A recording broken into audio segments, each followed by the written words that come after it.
Hi. Love the I lighting in was your just room. like, oh, thank you. This is my vibes lighting. Yeah, very, very nice. How have you been in quarantine, girl? It's been good, I've been inside the house for like I think like the first 5.5 weeks. I was just like indoors, like here doing work, doing music. I think I left the house just like last week for the very first time. It's like, oh my gosh, outside world. Let's talk about the quarantine a bit more because it's very strange times. All of us handled it in our own way, which is completely fine. I was just wondering if in this time of staying alone with less distractions, maybe have you had some, revelations or awakenings or something that has come to the surface for you in this time? Well, definitely time with family. It's always like at the back of my head because I live in Los Angeles and I only come back like once every like 3-4 months. It's quite often, but I would come back for like a week. I would see my parents for like maybe 3-4 days, and the rest of it is just like work, work, work. I never get to actually spend time like living with them, and since March, I've been able to just help my mom around the house and help her with their business, spending time with my dad. Definitely time with family, like it got me thinking like, oh wow, like this is very important because, like my parents are getting older and like you think about like the future. Spend more time with family, don't take family for granted. Speaking of, I mean, you're here, but your face is on a billboard in New York Times Square, right? I know.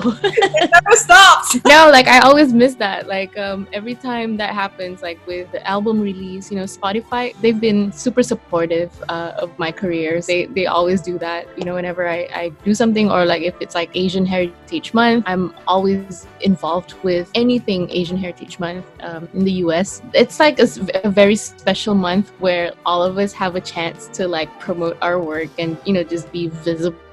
So yeah. Okay, let's talk about your new song, Stay Where You Are. I read that Yeah. you actually wrote this quite some time ago. Yeah, Stay Where You Are was one of the songs that was kind of shortlisted for Rouge for my album, and we actually recorded. So Rouge was like a whole thing, like a whole production. Like I really went in and recorded like 50 songs for Rouge. I maybe wrote like 50 songs, but I recorded like maybe 15, 16 songs for Rouge. And one of them was Stay Where You Are, but the song didn't fit like the vision that I had for Rouge, like not yet. It's a great song and I was trying my best to like fit it into the album, but I'm like, okay, maybe there will be a time when I can like really stay, because it's such a great song and it has a very positive message. Like it's a beautiful song about, like you're trying to better yourself and, like sending this message to someone you love, like just stay where you are, don't go anywhere, like I'll come back and I'll be better person for you, so it just didn't fit like the whole story that I was trying to put in Rouge. Now that we're here and all my touring thing is like being postponed, and so I was just at home playing the piano one day here in Malaysia, and I played that song Stay Where You Are, and I decided to record it and put it on Instagram, and a lot of people were really into it, like they really liked the song. So I told my team like we should definitely like release the song, like it's such a waste if you don't do it, because it's so, what do you call it, like the timing can't be better, you know what I mean, like the message could be better like with the timing, and like stay where you are, like exactly like like it's important to stay where you are, stay healthy, stay safe, stay creative, stay, I don't know, motivated, so yeah, now I'm really glad that I get to put the song out, and for everyone to listen to it, and hopefully it will be something inspiring for them during this difficult time. So yeah. Now, to cap this session off, I'm going to play a game with you. It is called Do Yuna That Yuna Song. So I'll be reading you your own lyrics. Let's see if you can name the song correctly just right off the bat, okay? The first one is Hanging On to Nothing, I Wouldn't Change a Thing. Oh my god. Another line. Stay where you are now. Oh, I've said too much. Oh, okay, planes. Planes. No. Oh, no. Tourists, sorry. Yeah. Sorry, sir. I mean, I did write like 110 I know. songs. I mean, like I counted all my songs the other day. I'm like, just curious, how many songs I have written, you know, in my life or like released, and it's like 100. On this side, I was curious. She's written so many songs. Can she remember it off the bat? Let's see. So this is the experiment. That's a good one.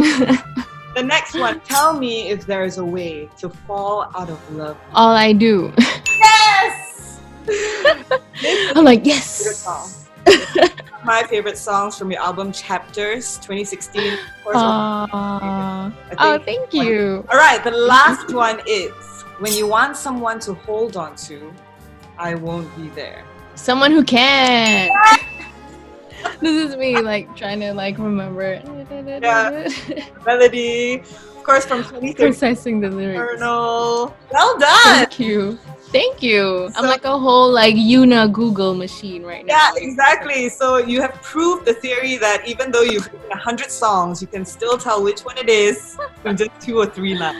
On my babies, on my 100 babies.